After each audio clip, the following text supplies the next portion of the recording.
ನಮಸ್ಕಾರ ಸ್ನೇಹಿತರೆ, ಹೇಗಿದ್ದೀರಿ ಎಲ್ಲರೂ? ನಾನು ಕೂಡ ಚೆನ್ನಾಗಿದ್ದೀನಿ.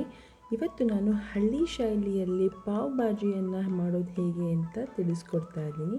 ಹಾಗಿದ್ರೆ ನೋಡೋಣ ಬನ್ನಿ. ಮೊದಲನೇದಾಗಿ ನಾನು ಒಂದು ಕುಕ್ಕರ್ನಲ್ಲಿ 2 ಟೇಬಲ್ ಸ್ಪೂನ್ನಷ್ಟು ಬೆಣ್ಣೆಯನ್ನು ಹಾಕಿದ್ದೀನಿ.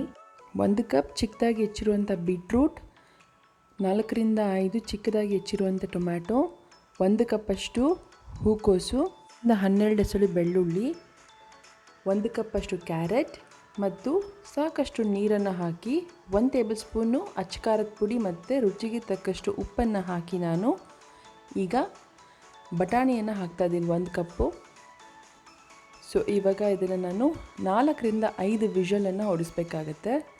ನಾನಿವಾಗ ನೆನೆಸಿದ್ದಂಥ ಬ್ಯಾಡಗೆ ಮೆಣಸಿನ್ಕಾಯನ್ನು ಬೀಜ ತೆಗೆದು ಇಟ್ಕೊಂಡಿದ್ದೀನಿ. ಅದಕ್ಕೆ ನಾನು 1 ಹಿಡಿಯಷ್ಟು ಬೆಳ್ಳುಳ್ಳಿ ಮತ್ತು 2 ಇಂಚಷ್ಟು ಶುಂಠಿಯನ್ನು ಹಾಕಿ ಮಿಕ್ಸ್ ಮಾಡಿ ಈಗ ಗ್ರೈಂಡರ್ಗೆ ಹಾಕಿ ನಾನು ಸಾಫ್ಟ್ ಪೇಸ್ಟನ್ನು ಮಾಡ್ತಾಯಿದ್ದೀನಿ. ಈಗ ಇದು ನ್ಯಾಚುರಲ್ ಕಲರ್ ಆಗಿ ವರ್ಕ್ ಆಗುತ್ತೆ. ಸೊ ಇನ್ನೊಂದು ಪಾತ್ರೆ ತೊಗೊಂಡು ನಾನು 4 ಟೇಬಲ್ ಸ್ಪೂನಷ್ಟು ಬೆಣ್ಣೆಯನ್ನು ಹಾಕ್ಕೊಂಡಿದ್ದೀನಿ. 2 ಟೇಬಲ್ ಸ್ಪೂನಷ್ಟು ಅಚ್ಚಕಾರದ ಪುಡಿ, ರೆಡ್ ಕಲರ್ ಇರುವಂಥ ಅಚ್ಚಕಾರದ ಪುಡಿನ ಹಾಕ್ಕೊಂಡಿದ್ದೀನಿ. ಈಗ 4 ನಂಬರಷ್ಟು ಈರುಳ್ಳಿಯನ್ನು ಚಿಕ್ಕದಾಗಿ ಕಟ್ ಮಾಡಿಕೊಂಡು ನಾನಿವಾಗ ಹಾಕ್ಕೊಂಡಿದ್ದೀನಿ. ಮತ್ತು 1 ನಂಬರು ರೆಡ್ ಕ್ಯಾಪ್ಸಿಕಮನ್ನು ಹಾಕಿದ್ದೀನಿ ಮತ್ತು 1 ನಂಬರ್ ಗ್ರೀನ್ ಕ್ಯಾಪ್ಸಿಕಮನ್ನು ಹಾಕಿದ್ದೀನಿ. ಶುಂಠಿ ಬೆಳ್ಳುಳ್ಳಿ ಪೇಸ್ಟ್ 2 ಟೇಬಲ್ ಸ್ಪೂನ್. ಸೊ ಇದನ್ನು ನಾವು ಚೆನ್ನಾಗಿ ಮಿಕ್ಸ್ ಮಾಡಿಕೊಂಡು ಬಾಡಿಸ್ಕೊಳ್ಳೋಣ. ಇವಾಗ ಇದು ಕರೆಕ್ಟಾಗಿ ಮಿಕ್ಸ್ ಆಗಿದೆ. ಈಗ ನಾನು ಮಾಡಿಟ್ಕೊಂಡಿದ್ದಂಥ ರೆಡ್ ಚಿಲ್ಲಿ ಪೇಸ್ಟನ್ನು ಹಾಕ್ತಾ ಇದ್ದೀನಿ. ಇದು ನೀವು ಎಷ್ಟು ಖಾರ ಅವಶ್ಯಕತೆ ಇದೆಯೋ ಅಷ್ಟು ಪ್ರಮಾಣ ಹಾಕೊಬೋದು. ಇದು ನಿಮಗೆ ನ್ಯಾಚುರಲ್ ಕಲರ್ ಏಜೆಂಟಾಗಿ ವರ್ಕ್ ಆಗುತ್ತೆ. ಲಿಡ್ಡನ್ನು ಕ್ಲೋಸ್ ಮಾಡಿ 5 ನಿಮಿಷ ಕುಕ್ ಮಾಡಿ ಈಗ ನಾನು ಬೇಯಿಸಿದಂಥ ಆಲೂಗೆಡ್ಡೆಯನ್ನು ಸ್ಮ್ಯಾಶ್ ಮಾಡಿಕೊಂಡು ಇದಕ್ಕೆ ಮಿಕ್ಸ್ ಮಾಡಿಕೊಂಡು ನೀರನ್ನು ಹಾಕ್ತಾಯಿದ್ದೀನಿ. ಸೊ ಇದನ್ನೆಲ್ಲ ನಾವಿವಾಗ ನೀಟಾಗಿ ಕಂಬೈನ್ ಮಾಡಿಕೊಂಡು ಇನ್ನೊಂದು 5-10 ನಿಮಿಷ ನೀಟಾಗಿ ಬೇಯಿಸಬೇಕಾಗತ್ತೆ. ಇವಾಗ ಉಪ್ಪನ್ನು ಹಾಕ್ಕೊಳ್ಳೋಣ. ನಿಮಗೆ ರುಚಿಗೆ ಎಷ್ಟು ಬೇಕೋ ಅಷ್ಟು ಉಪ್ಪು ಹಾಕ್ಕೊಳ್ಳಿ.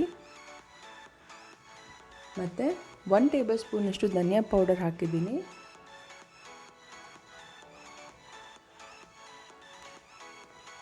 ಮತ್ತು ಇವಾಗ ಕವರ್ ಆಗಿ ಇದು ಚೆನ್ನಾಗಿ ಕುಕ್ ಆಗೋವರೆಗೂ ಕವರ್ ಮಾಡಿಬಿಟ್ಟು ಕುಕ್ ಮಾಡೋಣ. ಅಷ್ಟರಲ್ಲಿ ನಾವು ಕುಕ್ಕರಲ್ಲಿರುವಂಥ ಇಂಗ್ರೀಡಿಯೆಂಟ್ಸ್ನ ನೋಡೋಣ ಬನ್ನಿ. ನೋಡಿ, ಇವಾಗ ನಾನು ಬೀಟ್ರೂಟ್ ಹಾಕಿರೋದಕ್ಕೆ ಅದು ನ್ಯಾಚುರಲ್ ಕಲರ್ ಆಗಿ ಬಂದಿದೆ.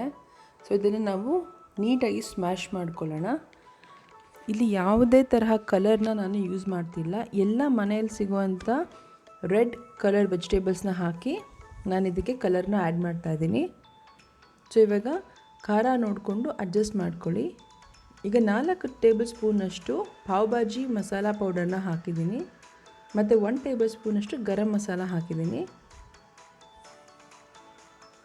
ಸೊ ಇದನ್ನು ನಾವು ಕಂಬೈನ್ ಮಾಡಿ ನೀಟಾಗಿ ಉಪ್ಪು ಮತ್ತು ಖಾರನ ಈ ಸ್ಟೇಜಲ್ಲಿ ನಾವು ಅಡ್ಜಸ್ಟ್ ಮಾಡ್ಕೊಬೇಕಾಗತ್ತೆ.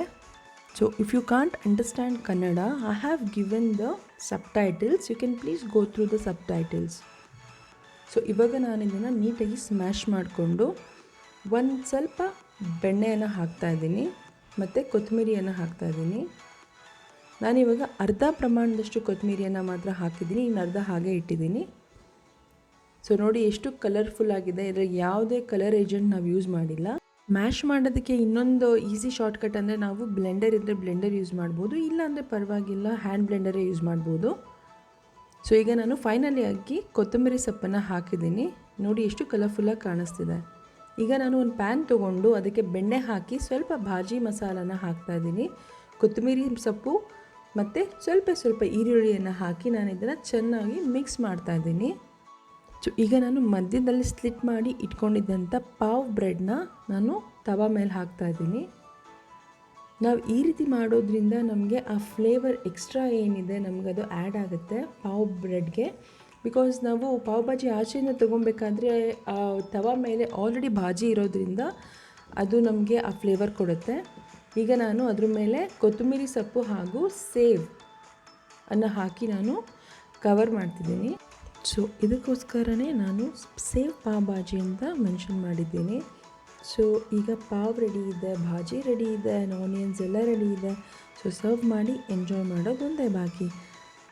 ನಿಮಗೆ ಈ ವಿಡಿಯೋ ಇಷ್ಟ ಆಗಿದ್ದಲ್ಲಿ ಲೈಕ್ ಹಾಗೂ ಶೇರ್ ಮಾಡಿ ಹಾಗೂ ಸಬ್ಸ್ಕ್ರೈಬ್ ಮಾಡೋದನ್ನು ಮರಿಬೇಡಿ. ಮತ್ತೆ ಸಿಗೋಣ ಮುಂದಿನ ಒಂದು delicious ರೆಸಿಪಿಯೊಂದಿಗೆ. Until then, take care. Goodbye.